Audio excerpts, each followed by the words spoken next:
अगर आपको लग रहा है कि आपका मिल्क सप्लाई कम है तो please don't worry, I have been there.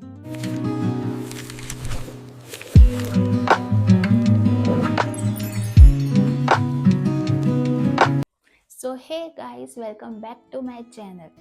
जो लोग मेरे चैनल पे न्यू हैं उन्हें मैं अपने आप को इंट्रोड्यूस कर दूं।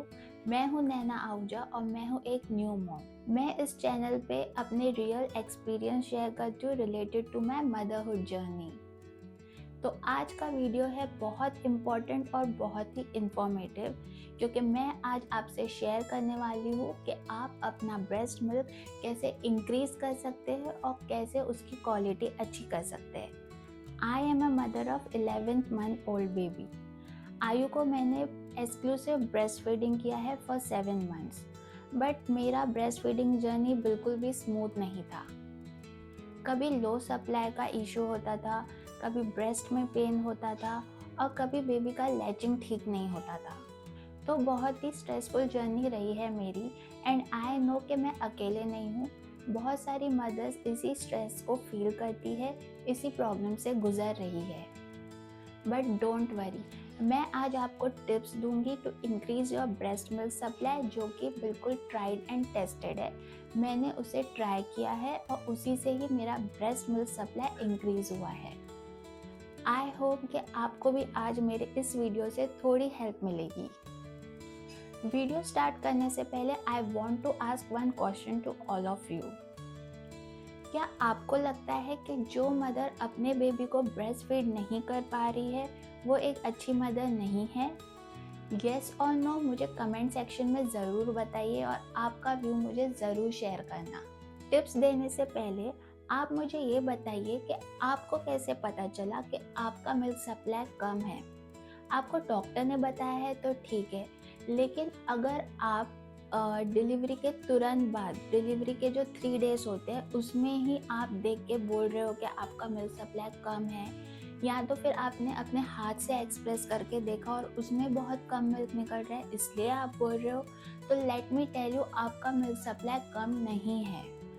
डिलीवरी के बाद जो फर्स्ट 3-4 डेज होते हैं उसमें हमेशा ब्रेस्ट मिल्क कम ही आता है। बहुत ही थोड़े लोगों का मिल्क सप्लाई तब अच्छा आता है, लेकिन 90% फीमेल का तब 3-4 डेज में मिल्क बहुत कम आता है, और आप हाथ से एक्सप्रेस करोगे तो उसमें भी दूध कम निकलता है। वो टाइम पे जब बच्चा लैच करता है तो उसे अपना सफिशिएंट अमाउंट मिल्क मिल जाता है।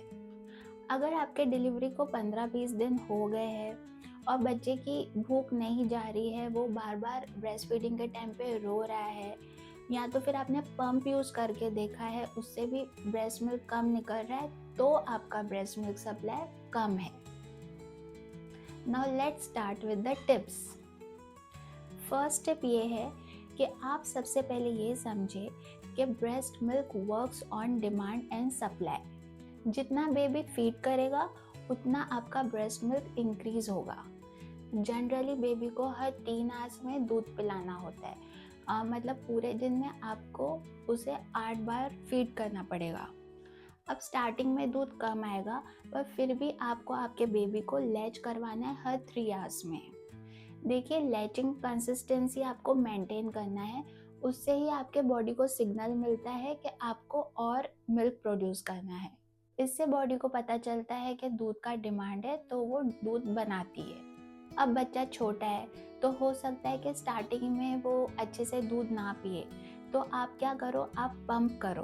पंप मिमिक करता है बेबी के लैचिंग मूवमेंट को, तो उससे भी बॉडी को सिग्नल जाता है कि लैचिंग हो रहा है, मतलब हमें अभी मिल्क प्रोड्यूस करना है। कौन सा पंप मैं यूज़ करती हूँ उसका मैंने एक पूरा रिव्यू वीडियो बनाया है, उसकी लिंक मैंने डिस्क्रिप्शन बॉक्स में डाल दी है, आप वहाँ से ज़रूर चेक करना। The next tip is don't skip the feeding sessions at night. बहुत सारी मदर्स रात में आइदर एक्सप्रेस किया हुआ मिल्क बेबी को पिलाती है या तो फिर फॉर्मूला यूज़ करती है, क्योंकि कैसे होता है ना, न्यू मॉम्स पूरा दिन बहुत टायर्ड होती है तो उन्हें लगता है कि रात में एटलीस्ट कंटिन्यू 4-5 घंटे की हमें नींद मिल जाए, विच आई कम्प्लीटली अंडरस्टैंड। लेकिन क्या होता है ना, रात को अगर हमने फीडिंग नहीं किया तो मिल्क प्रोडक्शन कम हो जाता है। हमारा मिल्क प्रोडक्शन रात में ही ज़्यादा होता है। तो क्या होता है, अगर रात में लैचिंग नहीं हुआ, ब्रेस्ट अच्छे से एम्प्टी नहीं हुआ, तो बॉडी को सिग्नल जाता है कि भाई हमें इतने मिल्क की ज़रूरत नहीं है, क्योंकि एम्प्टी ही नहीं हुआ। तो फिर वो क्या होता है, ब्रेस्ट मिल्क सप्लाई कम हो जाता है, वो कम मिल्क प्रोड्यूस करना स्टार्ट कर देती हैं। एम्प्टी से मुझे और एक टिप आपके लिए याद आई है कि आपको आपके ब्रेस्ट को अच्छे से स्टिमुलेट करना है और अच्छे से एम्प्टी करना है। देखो, मैंने जैसे आपको बताया कि मिल्क प्रोड्यूस करने के लिए अपने बॉडी को सिग्नल जाना चाहिए कि भाई ब्रेस्ट मिल्क की डिमांड है। तो लेकिन क्या होता है ना, अभी 3-3 घंटे में आपको बेबी को फीड करना है, पर कभी कभी बेबी रात को 4-5 घंटे भी स्ट्रेच कर लेता है, अपनी नींद अच्छे से सोते हैं। तो वो टाइम क्या होता है, बेबी मिल्क नहीं पीता है, लैच नहीं होता है, तो उससे डिमांड एंड सप्लाई की जो साइकिल है वो डिस्टर्ब हो जाती है। तो आपको क्या करना है, आपको आपके ब्रेस्ट को स्टिमुलेट करना है और आपके बॉडी को ये सिग्नल देना है कि आपको मिल्क की ज़रूरत है। यूट्यूब पे ऐसे बहुत सारे वीडियोस है जो आप देख के सीख सकते हो कि ब्रेस्ट को स्टिमुलेट कैसे करना है, तो आप वो वीडियोस एक बार ज़रूर चेक करें। रात में बच्चा 3-3 घंटे में दूध पी ले तो बहुत अच्छा है, बट अगर नहीं पीता है तो प्लीज़ स्टिमुलेट करना मत भूलिए। फिर ब्रेस्ट खाली करना भी बहुत ज़रूरी है। देखो, कभी कभार क्या होता है, बच्चे की भूख ज़्यादा नहीं होती तो वो थोड़ा सा मिल्क पी के छोड़ देता है। तो ऐसे में आपको बाकी का जो दूध है वो एक्सप्रेस करना है। Either you can use your hands to express that milk और यूज़ द पम्प, और अपनी ब्रेस्ट को आप एम्प्टी कर दीजिए। ब्रेस्ट में बना हुआ दूध जब एम्प्टी होगा तो ही बॉडी को सिग्नल जाएगा कि आपको और मिल्क की नीड है, और तो ही बॉडी आपका मिल्क सप्लाई इंक्रीज करेगी। और अगर बचा हुआ दूध इकट्ठा हो जाता है ना, तो उससे काफ़ी बीमारियां होती है। आपके ब्रेस्ट में दूध की गांठ बन सकती है जिसमें बहुत ज़्यादा पेन होता है, और जो मिल्क ग्लैंड्स है उसमें भी बहुत ज़्यादा असर होता है। नेक्स्ट वेरी इंपॉर्टेंट टिप ये है कि प्लीज़ प्लीज़ प्लीज़ आप कोई भी प्रकार का स्ट्रेस मत लो। मैंने मेरे ब्रेस्ट फीडिंग जर्नी में और बहुत लोगों के जर्नी में भी ये देखा है कि अगर मदर स्ट्रेस लेती है तो मिल्क सप्लाई कम हो जाता है, और बहुत बार तो मिल्क आना बंद ही हो जाता है। अगर डिलीवरी के तुरंत बाद आप स्ट्रेस ले रहे हो कि भाई मिल्क नहीं आ रहा है या मिल्क कम आ रहा है, तो आगे भी आपका ना मिल्क कम हो जाएगा, बहुत दिनों बाद आ जाएगा या आएगा ही नहीं। अगर आपका मिल्क सप्लाई अच्छा है और 2-3 मंथ्स बाद आपने कोई भी चीज़ के लिए बहुत ज़्यादा स्ट्रेस ले लिया, तो उससे भी आपका मिल्क सप्लाई कम हो जाएगा, और ये मेरे साथ हुआ है। मैं आपको डिटेल में अपनी ब्रेस्ट फीडिंग जर्नी में आपको ये सब कुछ शेयर करूँगी। ये वीडियो मैं अगर शेयर करूँगी तो ये वीडियो बहुत लंबा हो जाएगा। देखो, आई नो कि सबके लाइफ में कुछ ना कुछ स्ट्रेस है, but as a new mother you have to figure out कि आपको 1 ईयर स्ट्रेस फ्री लाइफ कैसे जीनी है, because breast feeding journey is impossible to go well if you are going through stress. Next tip is hydration. आपका water level intake अच्छा होना चाहिए। कोई भी फॉर्म में आप लिक्विड ले सकते हो, नॉर्मल पानी पी लो, ठंडा पी लो, गर्म पी लो, यहाँ पे जीरा वाटर पीते हो वो पी लो, जूस पियो, सूप, फ्रूट्स, कोई भी फॉर्म में, बट आपको आपका वाटर इंटेक कम नहीं करना है, बिकॉज ब्रेस्ट मिल्क 80-90% पानी ही है। इसलिए आपको आपके बॉडी में पानी की कमी बिल्कुल भी होने नहीं देनी। आई नो कि न्यू मॉम्स के लिए बहुत बिजी शेड्यूल हो जाता है बेबीज़ के साथ में, तो हमें ध्यान ही नहीं होता है कि हमने पूरे दिन में सफिशिएंट पानी पिया कि नहीं।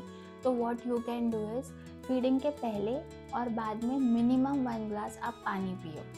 ऐसे आप 2-3 दिन करोगे ना तो आपको आदत हो जाएगी, आपको हमेशा याद रहेगा कि अच्छा हाँ, फीडिंग स्टार्ट हो रहा है तो मुझे पानी पीना है, फीडिंग ख़त्म हो गया तो पानी पीना है। तो ऐसे आपको याद रहेगा और आपका वाटर इंटेक कम नहीं होगा। नेक्स्ट टिप ये है कि आपको आपके डाइट में रोज़ ऐसी चीज़ लेनी है जिससे मिल्क सप्लाई बूस्ट होता है। ज़्यादा तामझाम करने वाली चीज़ें नहीं बनानी है, क्योंकि न्यू मॉम के लिए बिल्कुल भी पॉसिबल नहीं है रोज़ रोज़ कुछ तो रेसिपी बनाओ और खाओ। हमें 3 टाइम का खाना खाने की फुर्सत नहीं होती है, तो वो कैसे करेंगे। तो आपको बस 2 चीज़ें करनी है जो मैंने भी की है। आप आपके डाइट में जो भी खाते हो, जैसे दाल, सब्ज़ी, रोटी, जो भी आप खाते हो कुछ भी, उसमें आपको भर भर के जीरा डालना है। आप ये भी कर सकते हो कि रोज़ मॉर्निंग में उठते से ही जीरे वाला पानी पी सकते हो, लेकिन मैं ऐसा करती नहीं थी, मुझे बिल्कुल भी याद नहीं रहता था और बहुत आलस आता था। तो मेरी मम्मी क्या करती थी, दिन में जो भी मेरे लिए खाना बनाती थी, अब सवा महीने तक मेरा खाना सेपरेट बनाती थी मम्मी। तो फिर उसमें क्या करती थी, नॉर्मल मैं मूँग की दाल खाती थी, रोटी खाती थी, चावल खाती थी, उसमें बस भर-भर के जीरा डालती थी, तो उससे मुझे बहुत फ़ायदा हुआ। जीरा बहुत ज़्यादा हेल्प करता है to increase your milk supply. और अगर आप अकेले हैं और आप अपना सेपरेट खाना नहीं बना पा रहे हो, भर भर के जीरा नहीं डाल सकते हो क्योंकि बहुत आप बाकी लोग भी वही खाना खाते हैं, तो आप सिंपल क्या कर सकते हो, आपके बेड साइड में एक डब्बे में जीरा भर के रखो या जीरा पाउडर रखो, और रोज़ सुबह उठते से 1 चम्मच या 1 मुट्ठी जीरा ले लो, मुंह में डालो और ऊपर से गट-गट पानी पी लो। ये भी बहुत ज़्यादा आपको हेल्प करेगा, इससे ज़्यादा सिंपल और कुछ भी नहीं है। तो एक तो हो गया जीरा, और दूसरा सबसे इम्पोर्टेंट जो मैंने मेरे डाइट में स्टार्ट किया वो है हलीम सीड्स। उसको गार्डन क्रेस सीड्स भी बोलते हैं, ऑलिव सीड्स भी बोलते हैं, और वो बहुत ज़्यादा इजीली अवेलेबल है कोई भी शॉप में, ब्लिंकिट पे आप कैसे भी उसे मंगा सकते हो। मैं रोज़ सुबह उठ के ब्रश करने के बाद में वो सीड्स ही लेती थी दूध के साथ में। मेरी मम्मी उसकी खीर मुझे बना के पिलाती थी, जो कि बहुत टेस्टी लगती थी। आप वैसे ही खाओगे ना हलीम सीड्स, तो वो थोड़ी कड़वी लगती है। ये सीड सिर्फ मिल्क सप्लाई के लिए नहीं है, बल्कि बहुत सारी चीज़ों के लिए अच्छी है। इसके 1 स्पून से आपको पूरे दिन का आयरन मिलता है। ये हम फीमेल्स में हार्मोनल बैलेंस को भी सपोर्ट करता है।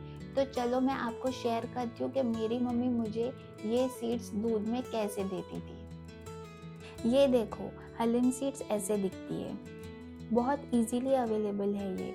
इसके 1-2 स्पून पानी में भिगो के रखना है 1 आवर के लिए।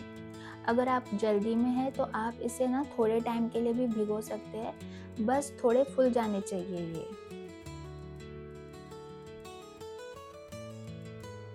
फिर एक कढ़ाई में लेना है थोड़ा घी, उसमें 1-2 इलायची डालनी है, जैसे कि थोड़ा फ्लेवर आए इसमें, नहीं तो खाने में थोड़ी कड़वी लगती है। फिर इसमें डाल दो भीगे हुए ये सीड्स, अच्छे से इसे स्टर करें। अच्छा उबाल आने के बाद आप इसमें मिल्क डाल दें, और मेरी मम्मी इसमें ब्लैक पेपर मतलब काली मिर्च भी डालती है, और फिर डालती है शक्कर। ऐसे मम्मी बना के देती है तो ये खाने में मुझे बहुत टेस्टी लगती है, इसलिए मैं ये रोज़ खा पाती हूँ। अब बस थोड़ी देर इन सबको पका लो और ये टेस्टी खीर तैयार है।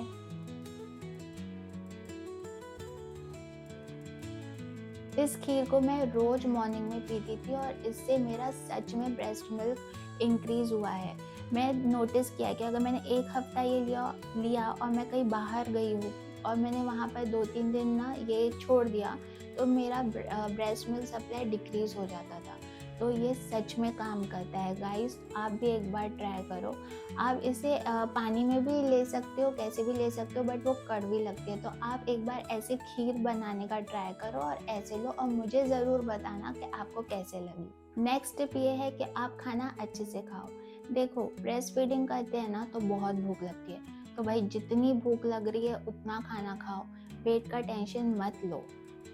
ब्रेस्ट फीडिंग करते टाइम पे आपको नॉर्मल कैलोरी इंटेक से 500 या 600 कैलोरी ज़्यादा लगती है to make the breast milk, इसलिए आपको खाना खाने में बिल्कुल भी कमी नहीं करनी है। फिर ग्रीन वेजिटेबल्स खाओ बहुत सारे, और मैंने तो नहीं, लेकिन मेरी कज़िन है, वो कच्चा पपीता खाती थी, उससे उसका ब्रेस्ट मिल्क सप्लाई बहुत इंक्रीज़ हुआ था, तो आप वो भी ट्राई कर सकते हो।